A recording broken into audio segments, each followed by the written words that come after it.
Hello दोस्तों, आज इस वीडियो में मैं बताऊंगा बहुत ही कॉमन क्वेश्चंस जो पूछे गए हैं मेरे को कमेंट सेक्शन में। जैसे अगर मैं बैंक स्टेटमेंट एडिट कर लूँ, सैलरी क्रेडिट उसमें दिखा दूँ एडिट करके, क्या कंपनी उसको वेरीफाई करेगी? क्या कंपनी पकड़ेगी? कुछ लोग बोलते हैं क्या यूएएन जो हिस्ट्री रहती है, सर्विस हिस्ट्री, अगर मैं उसको एडिट कर लूँ, क्या उससे कोई प्रॉब्लम होगी? कोई पूछता है कि मैं XYZ कंपनी का जो एक्सपीरियंस है वो ना दिखाऊं, छुपा लूं, तो क्या मतलब क्या होगा? एम्प्लॉयर क्या पकड़ेगा, नहीं पकड़ेगा? तो ये क्वेश्चंस मैं डिस्कस करूंगा इस वीडियो में। अगर आपको मेरे चैनल्स में जो है वीडियोस जो मैंने बनाए हैं इन्फॉर्मेटिव, अगर वो अच्छे लग रहे हैं तो चैनल को सब्सक्राइब करो और वीडियो को लाइक करो। इससे मुझे समझ आएगा कि इस वीडियो का रिस्पॉन्स क्या है। उसी से रिलेटेड मैं आगे की वीडियो बनाते रहूँगा। जब भी मुझे टाइम मिलेगा मैं बनाऊँगा। तो स्टार्ट करते हैं। पहला क्वेश्चन ले लेते हैं। जैसे बैंक स्टेटमेंट भाई अगर मैंने एडिट कर ली, उसमें सैलरी क्रेडिट दिखा दिए, तो मतलब बीजीपी में पकड़ा जाएगा कि नहीं पकड़ा जाएगा? कंपनी क्या करेगी? तो भाई सबसे पहली बात ये है कि ऐसा कॉमन मैन जो भी एक आम इंसान है, वो भी जाके बैंक में ये पता कर सकता है कि ये ट्रांजैक्शन कितने सही हैं, गलत हैं। ठीक है। तो अगर हम बात करें कंपनी के बैकग्राउंड, कंपनी का जो वेरिफिकेशन प्रोसेस होता है वो एक्चुअली एक कंपनी हैंडल करती है, जिसको कॉन्ट्रैक्टर बोलते हैं, वेंडर बोलते हैं। उनके पास यार अलग तरीके के एक्सेस रहते हैं, उनके पास अलग तरीके के एम्प्लॉय रहते हैं जो हर तरीके से ये चीज़ें वेरीफाई बहुत इजीली कर सकते हैं। अगर आप एक कॉल ही घुमा दो या बैंक में ही पहुंच जाओ तो वो स्टेटमेंट वो निकाल देगी बैंक। और जब वो स्टेटमेंट उस मंथ की निकलेगी और आपकी दी हुई स्टेटमेंट है उसको मैच करेगी, तो यार इसमें तो कोई सवाल ही नहीं है कि कंपनी पकड़ेगी कि नहीं पकड़ेगी। ऑब्वियस ही बात है, वो पकड़ ली। तो ये चीज़ जो है सक्सेसफुल नहीं है।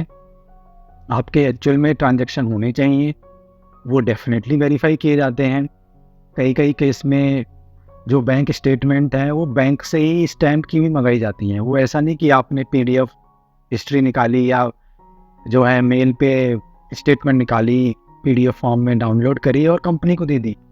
कई कई दफ़ा जो है बैंक में जाकर आपको निकालनी है और स्टैंप लेके आना है बैंक का उस पर करा हुआ। तो इस तरह के भी प्रोसेस होते हैं। दूसरा यूएन हिस्ट्री, कि अगर हम यूएन हिस्ट्री अगर एडिट कर लेते हैं तो यह कंपनी को पता चलेगा कि नहीं चलेगा? देखो, यूएन हिस्ट्री का बहुत सिंपल फंडा है। यूएन हिस्ट्री का एक्सेस आपको ही होता है, वो कोई एम्प्लॉयर या कोई कंपनी का एक्सेस उस पर नहीं होता।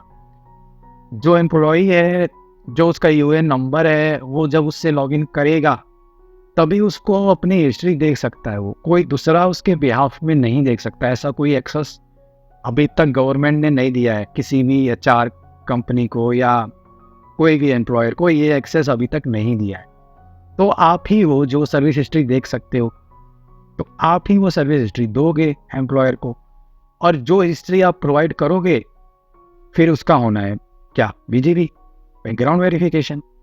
मेल वेल जाने हैं, कॉल वॉल होना है, मैनेजर के जो भी कॉन्टैक्ट दिए हैं उसको कॉल होना है, टीम लीड का जो कॉन्टैक्ट दिया है उसको कॉल होना है, जो आपने कंपनी मेंशन करी है या जो आपकी है सर्विस हिस्ट्री में उनको मिल जाएंगे, उनकी HR टीम को मिल जाएंगे। आपका एम्प्लॉय ID पूछा जाएगा, आपकी डेजिग्नेशन पूछी जाएगी, आपकी लास्ट मंथ सैलरी क्या थी वो पूछी जाएगी, आपका बिहेवियर कैसा था ये भी पूछा जाएगा, आपका परफॉर्मेंस कैसा था ये भी पूछा जाएगा। तो ये कुछ कुछ क्वेश्चंस होते हैं जो बैकग्राउंड वेरिफिकेशन में किए जाते हैं। तो जो आप कंपनी देंगे या जो आप कंपनी उसमें है आपकी सर्विस हिस्ट्री में, वो डेफिनेटली वेरीफाई करी जाएगी। आमतौर पर जो लास्ट कंपनी होती है उसका ज़्यादा डिटेल लिया जाता है कंपेयर टू आपकी उससे प्रीवियस टू प्रीवियस या प्रीवियस टू प्रीवियस। तो ये भी कई दफ़ा देखा गया है। तीसरा क्वेश्चन था कि अगर मैंने जो है एक्सपीरियंस लेटर नहीं दिखाया, किसी कंपनी का छुपा लिया या मैं दिखाना नहीं चाहता हूँ, तो भाई ये अप टू यू है। मतलब आप पे ही डिपेंड करता है कि आप अपना कितना एक्सपीरियंस दिखाना चाहते हो। ये तो बात नहीं होती कि अगर किसी ने 5 साल काम किया है और वो जबरदस्ती बताए मैं 3 ही साल काम किया हूँ। इसका कोई रीज़न होना चाहिए। आप क्योंकि आप अगर अपना एक्सपीरियंस खुद कम करेंगे तो ये आपका ही लॉस है, क्योंकि उसके हिसाब से ही आपका पैकेज और सैलरी डिसाइड होती है। आपका जो है डेजिग्नेशन, आपका जो है पोजीशन उसी हिसाब से डिसाइड होता है। तो अगर आप छुपा रहे हैं तो ये आप अपने लिए ही मतलब जो है एक लॉस कर रहे हैं। बट फिर भी अगर कोई रीज़न है, कैसा भी रीज़न हो सकता है वो, उससे लेके अगर आपको छुपानी है कोई कंप्लेंट तो यस आप छुपा सकते हैं। बट उसका एक आपको रीज़न देना पड़ेगा कि अगर 2 साल का एक्सपीरियंस था, 1.5 साल का एक्सपीरियंस था, 1 साल का एक्सपीरियंस था, तो उस साल आपने क्या किया। और मोस्टली पर्सनल रीज़न दे सकते हैं, फैमिली रीज़न दे सकते हैं। तो ये आपको एक रीज़न देना पड़ेगा कि उस टाइम पे मैं कहाँ था और मैंने क्या किया, मैं क्यों काम नहीं कर पाया। और बाय एनी मीन्स आप कोई से भी एक्सपीरियंस दिखा सकते हैं, कोई भी एक्सपीरियंस आप दिखा सकते हैं।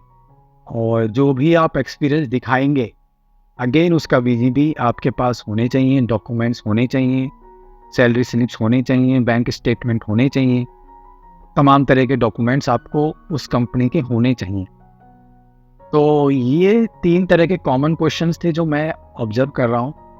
काफ़ी सारे हैं और डाउट्स हैं, तो मैंने सोचा इसके लिए अलग ही वीडियो बना देता हूँ, जो कि आप सभी को एक साथ वो क्वेश्चंस मिल जाए। इसके अलावा भी अगर आपके कोई क्वेश्चंस हैं तो आप मुझे पोस्ट कर सकते हैं, कमेंट्स कर सकते हैं। वीडियो पसंद आया हो तो आप वीडियोस को लाइक करें और चैनल को सब्सक्राइब करें।